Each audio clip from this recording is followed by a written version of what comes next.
With his body, I can construct a new Gallifrey. There are so many questions posed by the latest episode of Doctor Who, Wishworld, and obviously it's a two-parter, so we will soon be getting answers in the reality war. But if you're like me and can't wait for those answers, join me as we theorise about some of the biggest questions and try and figure out where on earth this plot is going, because there's so much going on. Two of the biggest questions we're going to try and answer in today's video are: 1.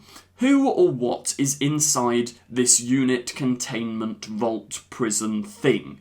We saw in the trailer, if you want to see a full breakdown of the trailer, go and check that video on my channel, but we saw that units are getting one of these containment things back out, probably to fight the Bone Beasts and to fight Omega, fight the Rani, etc. We've seen a sort of full assault on Unit Tower, so perhaps Unit are like, let's use something from our underground vault to fight back. So we're going to try and figure out who or what that is, because I have a sneaking suspicion it could be the Master or Missy, and I'll come to why in a moment. But our other huge question is: who, what, why, where, when is Omega going to appear in this episode? Are they going to be played by a returning actor? Is there a reason that we're yet to hear the voice or see what this new version of Omega looks like? Is there a possibility of returning doctors? There's so many questions and so little time. So let's just dive in with the first theory we have: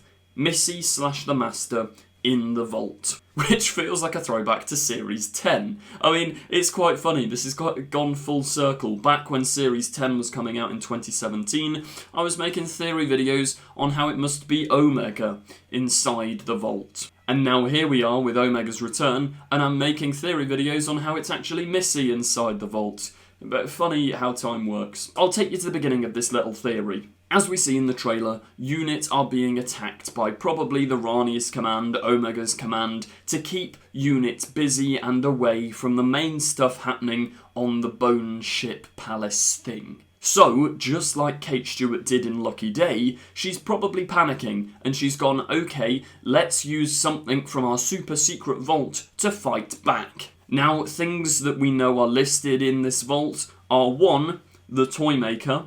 It was established in the giggle that when the Toymaker sort of gets IKEA flat packed into that box, Kate Stewart says, bind that in salt and lock it in a vault. That could be a musical number. Russell, write it in. Better than always a twist. But yeah, it's said in the synopsis that the Underverse is rising. What if, from this vault, all of these gods are coming back? What if we've got this wrong, and it's actually the Rani in Unit HQ, which we've also seen in the trailer, commanding that the Toymaker be unleashed, along with any other gods that they have there.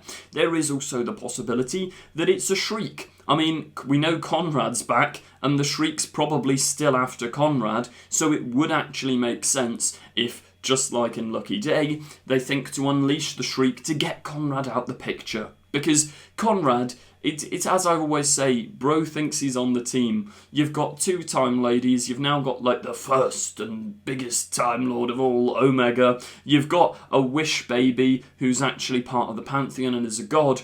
And in the middle of it all, you've got a right-wing grifter podcast bro. So if Unit are like, okay, we've got bigger problems to deal with, Conrad's still nagging away, unleash the Shriek, get rid of Conrad. Now, where does the Master tie into this? Well, I think it would make a lot of sense if the Master is in fact inside the Unit vault. Ever since the giggle, we've been questioning what happened to that golden tooth. The Toymaker establishes that he shrunk the Master, or Missy, down into a golden tooth, and that golden tooth is left atop the Unit helipad. So I reckon that those fingers that picked it up, maybe we've all been thinking they're the Rani. Mrs. Flood, the Rani, she's got red nails, right? Who also had red nails in the giggle? Kate Stewart. What if Kate Stewart deliberately picked up the gold tooth, stored it safely in a vault, so that, in the event that the Doctor couldn't help save the day, like in Wishworld, let's say the Doctor's been lost and fallen into this Kate Stewart's like, what do? We need another Time Lord, let's call the Master. So inside that vault, that golden tooth, they're going to resurrect the Master or Missy. It would make sense if it's Missy, because if any Master's going to help them, it would be Missy. They go, Missy, look, we need you to go and fight this other Time Lord. Please come out of the golden tooth and do your thing. That would also explain why Michelle Gomez was at the premiere for this season of Doctor Who, alongside Jo Martin, who everyone theorised, she's not going to be in the episode, but it turns out the Fugitive Doctor was in fact in the episode. Not this episode, as in she was in the story and the engine, but that does bring us to our other quick question. Are we going to see multiple Doctors in this episode? Probably not. I mean, I think the 14th Doctor, David Tennant, he'll get a name drop because we know that Rose Noble is in this episode, and obviously she's Donna's daughter. Technically, she's the niece of the 14th Doctor, so I think they'll get a name drop, but I can't see David Tennant or Catherine Tate showing up. Will the Fugitive Doctor show up? Probably not. I mean, the finale's so busy, I don't think you can fit in any more surprise characters or surprise returns. Susan's probably going to have to be fit into all this as well. The only surprise character or surprise return there could be is whoever is playing Omega. We'll start with our most unlikely and almost definitely not happening, but how cool would it be idea. What if, when Omega returns, and this is why, look, you've got to bear in mind, at the end of Wishworld, we only hear archival recordings of Omega's voice, and the actor who did those archival recordings has sadly passed away. So it makes me wonder, why are they trying to sort of hide what Omega sounds or looks like? Surely you'd want to reveal or introduce that at the end of this episode. Like, you'd want the cliffhanger to be, here comes Omega.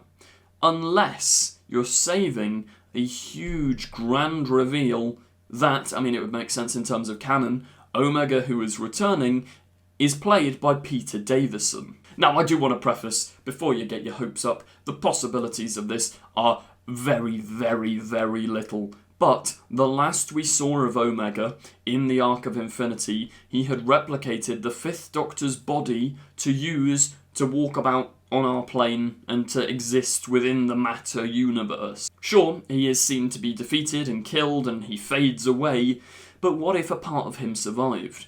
What if that Fifth Doctor looking body survived? You could very easily bring back Peter Davison to play Omega, even if briefly in this episode, continuing the canon from the Arc of Infinity. But as I say, the likelihood of that it's not zero, but it's probably quite unlikely. I think there's a lot of other theories on who Omega could be. Let's go through them.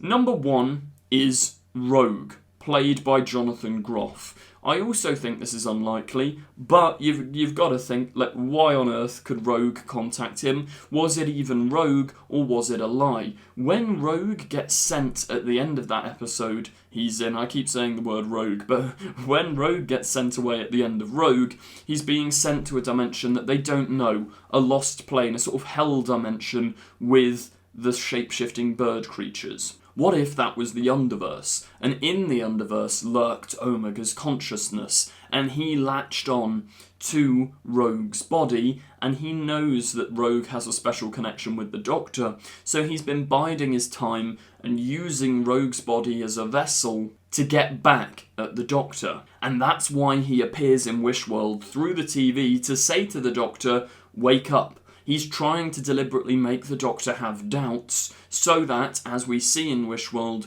the world splits open and the Underverse can rise. What if Omega has taken Rogue's body?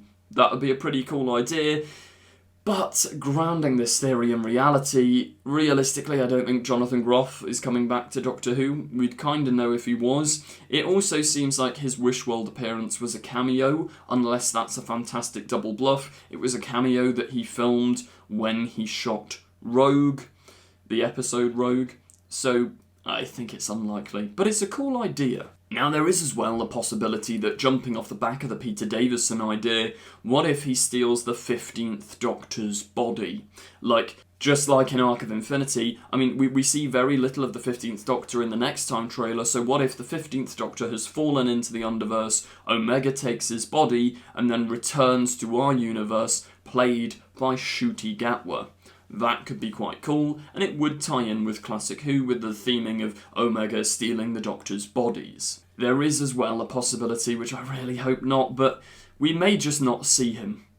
As I say, it is a bit strange that we haven't heard, nor seen, or had a casting announcement for who or what Omega's going to be played by or look like. There is a real possibility, as much as I hope not, that the next episode is going to be the Rani's trying to bring back Omega, but he's such a big threat that he can't come through to our universe and the Doctor has to stop it before Omega can come back, and that's your story. Omega's the threat, but he's not in the episode. I personally think that would be an absolute joke. It would be a waste. Unless they're planning to do things in the future with Omega, that would disappoint me a lot. Like, you can't bring in the best Classic Who villain only to just ship him away, but then that's what they did with Sutekh last year. Omega might be a cat. That's the thing that keeps going around. I mean, it started as a joke. Sutekh got turned into a dog. Omega will become a cat. But I'm not being funny. Poppy at the start of that episode going meow and then saying, "Oh yeah, I wish I had a cat." Are they going to make Omega a cat? If not a cat, he could very well be some big sort of CGI creature along the lines of Sutekh from last season. I mean, I wouldn't be opposed to it as long as it's cool. I really hope we do see the actual original Three Doctors Omega mask at some point, but as long as it's written well, I'd be kind of here for whatever. Like, it just needs to make sense and be good within the story. Don't do something silly. But yeah, who knows? Those are all the possibilities for Omega and who could be in the vault. I say they're all. You guys might have some more. Suggest them in the comments. I might do a follow-up to this video with some more theories because there's so much speculation around this episode. Whatever happens, I'm excited. I'm excited and scared. Hopefully it will pay off. Hopefully it will be good. Only time will tell. Thank you very much for watching this video, as ever. If you did enjoy, please do feel free to like, comment, subscribe, and share. Thank you very much for watching, and goodbye. Don't forget to click below and subscribe to the official Confused Adipose YouTube channel.